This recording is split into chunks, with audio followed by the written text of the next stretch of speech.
I never thought this day would come about me posting about some experiences that I've experienced in Kenya, Nairobi. But yeah, here goes nothing, because why not? I feel like a few of you guys are interested on why I've not been in Nairobi so often nowadays, what I do around the world.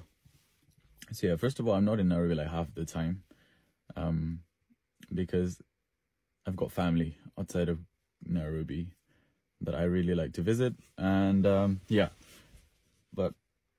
really got nothing based in Nairobi, so to say.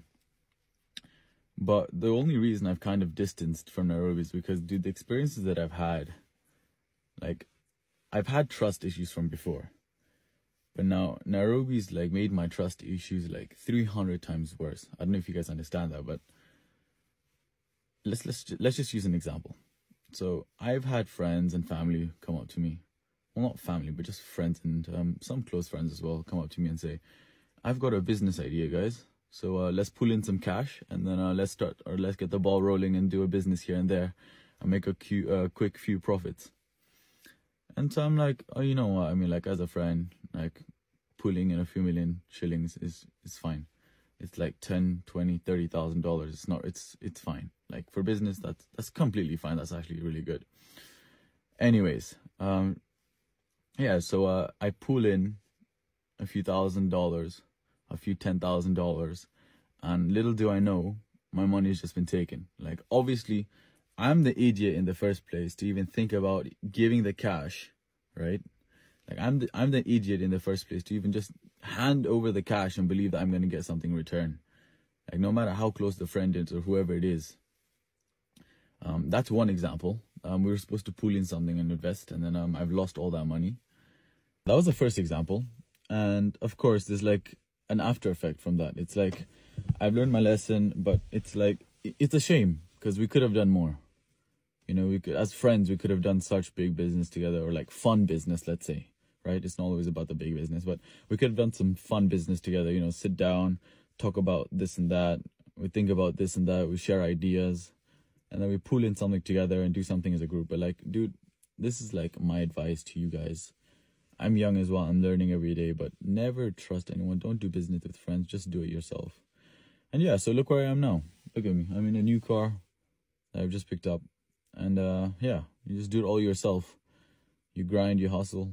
But I just won't give that opportunity to anyone else anymore. And yeah, again, it's a shame. It's an opportunity cost lost for the future. We could have done a big business, a fun business together in the future. But you know what?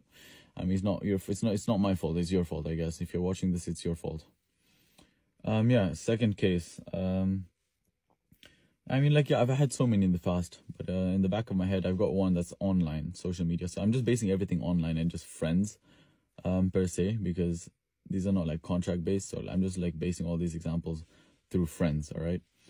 There's this guy who I was supposed to do Forex. So I was supposed to receive some dollars, and I was supposed to send him shillings, and it was around 600,000 shillings worth of money. So it's around $4,500 in today's market. And yeah, I sent him the shillings. I was supposed to get the US dollars back, and I never got it back. The friends were telling me, oh yeah, this guy does Forex. He's the guy to go to. He gives you the best rates because he knows some government person. I'm like, he's a friend. Maybe let's try it. It doesn't hurt to try. So I sent him 600,000, one bank transfer. And what happens? That US dollar is just never to be seen again till this day. I go to the police. What happens? They tell me they want money for the petrol, for the cars, and they want to pursue and stuff. I told them, go fuck yourselves. You guys are useless. You never do your job. You guys always want some money in the back, and in the end, I won't get my money back. So the police won't even do anything about it. So that's another example. Another example is when I got scammed. When I tried to sell my phone just to do something good for the world. So I had a Samsung Fold 4, and it was 3 months old at that time, and I bought it a month before. So basically I had the phone for a month, and I opened it and just used it for a few days and then switched back to Apple, because Samsung phones are just ridiculous to use. And what happened is, at that time, market price was around 185,000 for a new one, and the used ones were going for around 150,000. Now, mind you, I use my phone, like I charged it 7 times, and then I was selling it for 110,000. So obviously there were a lot of clients that were looking for me. And I'd posted this on Gigi, this online sales place of Kenya, whatever it is. And what happened next? Yeah, we decided to meet at Inti, at the restaurant at One Africa. And he does a psychological trick on me. He stands up and leaves, like just going to the washroom, come back, going to the washroom, come back. So like my mind like gets used to it. And then all of a sudden he says, yo, I need to go charge the phone because I need to check if the charger works. So I'm like, bro, just let's hurry up. I don't have much time, because he tried to keep pulling me in. He's like, what do you do for business, you know? And I'm like, bro, I don't have that time. And so I'm like, just go test the charger and come back. And Inti only has one entrance and exit, right? And I was sitting in front of the entrance and exit. So I was like, possibly couldn't just leave because I'm literally standing at the exit. So what does he do? He uses the fucking employee door or the employee gate and leaves and goes through the stairs. Now, it's been 5 minutes. I'm like, where the flip is this guy? I look at the cameras. He's already dashed.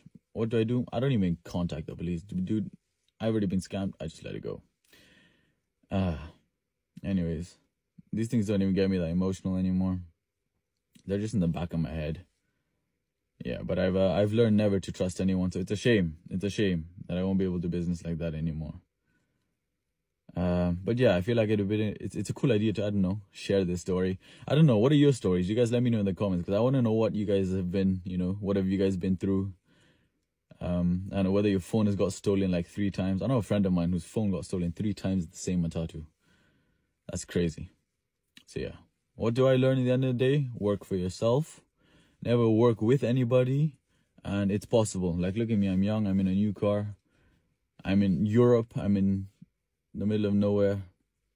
No, life's good. But yeah, I've learned my lesson. I've burned myself too many times, and I'm not touching the hot water again. So yeah, that's my advice. Good morning, good evening, and good afternoon, Africans. I hope you're doing fine where you are, and if you ain't doing fine, please do fine where you are. So let's talk about Africans and the situation affecting Africans. You know, there is a saying that says, or rather, there is a lot of people who are known for saying that Africans are dishonest, that Africans are always out there wanting to steal their money from them, that African people are so poor, the opportunity they get to steal money from you, they will use it. Yes, we get so many stories like these, and to some extent it is true, and to some extent it is not true. Unfortunately, we have some Africans who are always preying on those visitors. They are preying on Black Americans, they are preying on foreigners, on white people. Anybody who is not a local will fall prey to these people. And it's true. It's very true. Even I myself, as an African, I fall prey to fellow Africans. An African will sell you an airport that does not exist. An African will sell you land that does not exist. An African will do anything. And I know you might say that, oh, we also have this kind of people where we live. But it is different to some extent. The level of Africans, I'm saying this with true knowledge, first-hand knowledge. Sometimes we Africans, we might be so difficult to other people who want to come to this continent. And so we make it hard for us to get trusted, you know? We have people like Go Black to Africa. He's always saying that be cautious while with Africans. We have other white people saying be cautious while with Africans. Yeah. And I thought we should address this issue as well, you know. There's a video that was done by a Korean guy. His name is Tunuki Tanaki. Yeah, someone Tanaki. He's complaining of how much Africans have conned him, you know. Africans have robbed him. Africans have made a fool of him. There's so much that Tanaki has to say. I want us to listen to him. I shall get back. So I'm just on my small little evening stroll, just having a walk inside my neighborhood. And you know what I realized? I realized that I remembered when and how I started trading like 4 years ago. And it's a crazy story because that all happened when I was in Kenya, right? I was so tired of just doing anything Kenya related, like Kenyan economics, politics, and stuff like that, like doing business there in general, and letting like the aspect of, you know, just the outside influence affecting my business and stuff. So I was like, dude, what can I do to maybe just generate a side hustle or another passive income while I still operate my things as I usually do, like just the normal businesses. And I told myself, what can I do? And I was like, how can I somehow maybe like have something to do with the US economy and still be living in Kenya? So I was like, what can we do? And I found out that there was trading, right? And that's when I discovered trading. I discovered trading when I, like 4 years ago, right from now, today. And I've been profitable for like, I think 1.5 years now, 2 years. And it took me 2 years, but yeah.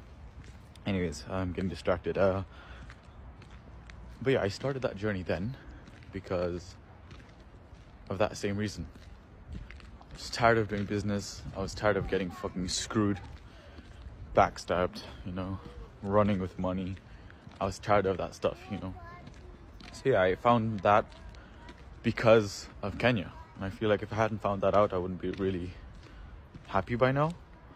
But I'm just glad I came across it. And then, yeah, it's a crazy, crazy life there. And it's insane to me that that's the reason that I got into trading in the first place. And it's crazy because now as a trader, I can live in Germany. Like, I'm literally in Germany. I'm not in Africa, I'm just in Europe. I'm young. I'm grateful. I've got everything that I want and need in life. I'm just a young hustler, I guess. I'm just hustling. And I've had a lot of people ask me why I started trading or why I started teaching trading. And I started trading because I've had so many young people message me, young hustlers, people who are so disciplined and determined to actually do something, but they don't know what they want to do in life. Like, they're disciplined, they really have the urge, and they know that they want to sit down for a few months and duck down and actually learn something profitable or learn just a good skill. And it doesn't matter whether it's a skill for copywriting, e-com, trading. There's so many skills that you can learn, but out of all the side hustles that I know and do, I was confident in trading. And that's why I started this whole entire thing. I've been working for around like a year or 6 months to get this course started. And people ask me, yo, if you're so rich already, then why do you even sell the course? I'm like, dude, it's $20 a month. That's barely even going to pay my petrol. And first of all, that's the problem is with today's society, there has to be a price for you to value something. And that's the problem. For example, if the course is free, I don't think anybody would be taking the course seriously. Because you're investing and because you're putting your own $20 that you've made into the investment as an investment and into the course, and you're learning stuff, that's the reason people stay. And that's the reason people go through every episode or every lesson that I post, every second and every minute of detail, and they take notes because they've put their hard-earned money inside it. And if I were to make course selling such a big successful business and had the bad intentions, I could have just targeted the US economy and just sold expensive courses there. Like, I know people are selling courses for like $4,000 and stuff. Mine's $20 a month. And in the US economy, that's like 4 Starbucks drinks, guys. And if I really wanted to make that much more money from bad intentions, then I would have. And I feel like I just want to let that out there as well, because it's something that I've learned. And I get that the young hustlers, I get what they want, because I was once in this situation. Let me stop for this for a second. I was in that situation where I didn't know what to do. I didn't know what to do in life. I mean, you see so many young people online, trading, this and that. And there's so many fake gurus out there. And I really get what the hustlers or the young people wanted. And that's why I worked so hard and just got this out.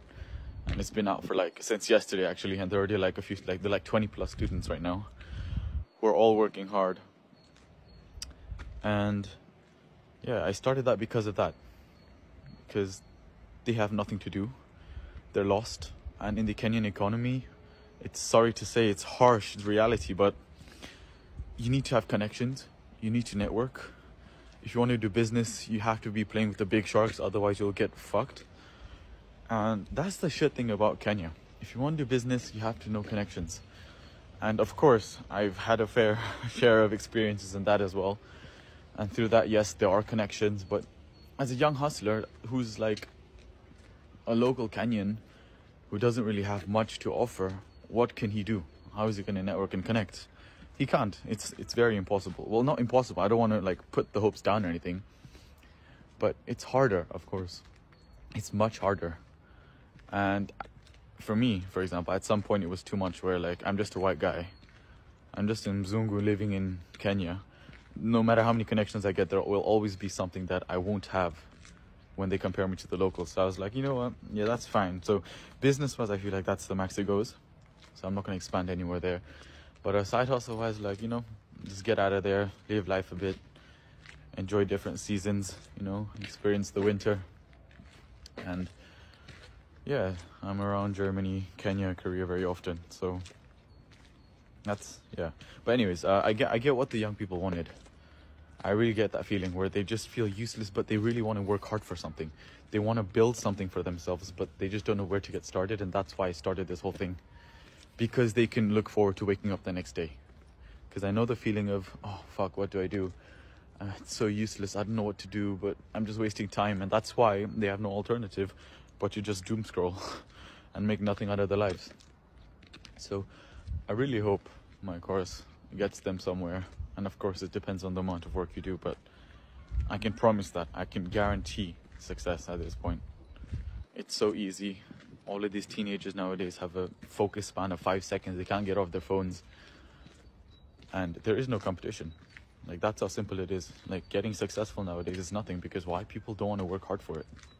They just think they're going to end up getting rich for no reason one day and put no work or effort into anything. That's not how it works. But yeah, I just want to share that. Just a short story of how I got, wow, I got distracted and completely came off topic there. But that's how I started trading. Yeah, that's what we started talking about. That's how I started trading, all thanks to Kenya. It is very unfortunate that Mr. Tanuki has really had such a bad experience with Africans in Kenya, to be specific. But one thing we should be happy about is that he never lost his life. Even during all this, he is still okay. Some people, after Africans have taken what belongs to them, what remains is for them. What remains is some Africans might go to the extent of taking away their lives. Yeah, I know some of you will come to the channel and say I'm banishing Africans and all that. But let me tell you this. We've heard of those cases in the Gambia when Black Americans were being attacked by Africans, and Africans were, unaliving them just because they bought land, and Africans are thinking these people came to steal our land. No. The same Africans who are unaliving these Black Americans are the same ones who sold them the land. So it leaves you with the idea, why are Africans always mad about money? What is it about money that we Africans, I'm an African myself, what is it about money that makes us go haywire, What is it about the money that makes us go haywire? I don't know, But one thing we should realize as Africans, we should be so much more welcoming. We should be so much more encouraging. You see, a country might be very beautiful, but if it lacks security, if it lacks integrity, now integrity is a whole package of moral values. If it lacks integrity, nobody will want to come to your country, You just because someone is a foreigner, you want to extort them. Just because someone does not understand a specific language, you want to extort them. Believe me, even here in Kenya, just taking a car to a garage and someone discovers that you cannot speak their own language, they speak their language discussing how they are going to extort you.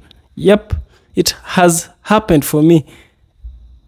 Such a simple thing like changing a tire, maybe.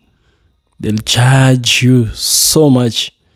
It is until you go to Google, you search, until you say, no, this is the standard price. This is what I'm going to pay you. If you don't do that, if you are not quick enough to think that, I'm telling you, Africans will eat you alive. So for the issue, the Tanuki, him trusting the Kenyans extorting him, promising him of jobs, of business opportunities, him sending 600,000 for a crypto business. I'm one of the people who don't, I'm always having hesitations with online wallets, but maybe one day I'll try it out, you know. So this gentleman is somebody who is a representative of those many people who have been scammed. So many people have been scammed by Africans, but they have not spoken about it. I've had some cases, even I myself. But I'm back here saying, Africans, we should try better. We should make it better. You see, it is better to have a good name. A good name is better than gold and silver, you know. Does not matter how much you got. You just have a good name by you. Have peace with all men, you know.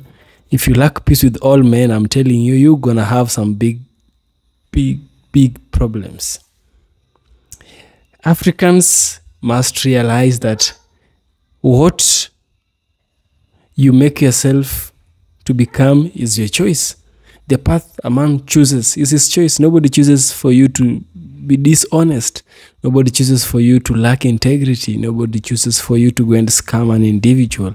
You see, these are the kind of images that are feeding those Western media, giving them a reason to say that do not go to Africa. Africa is full of poverty. Africa is full of scammers. We have a few rotten apples that is ruining the whole tree for us, you know.